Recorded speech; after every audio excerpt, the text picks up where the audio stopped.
Fix npm not recognized in VS Code fast. Tired of seeing that frustrating npm is not recognized error in your VS Code terminal? Don't let it halt your coding progress. This video will show you how to fix it in under a minute. The npm is not recognized error usually means your system can't find the Node package manager.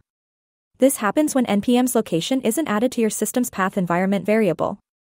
VS Code relies on this path to execute commands. First, locate your npm installation directory. Typically, it's within your Node.js installation folder. Then, add this directory to your system's path environment variable. Restart VS Code after making the changes.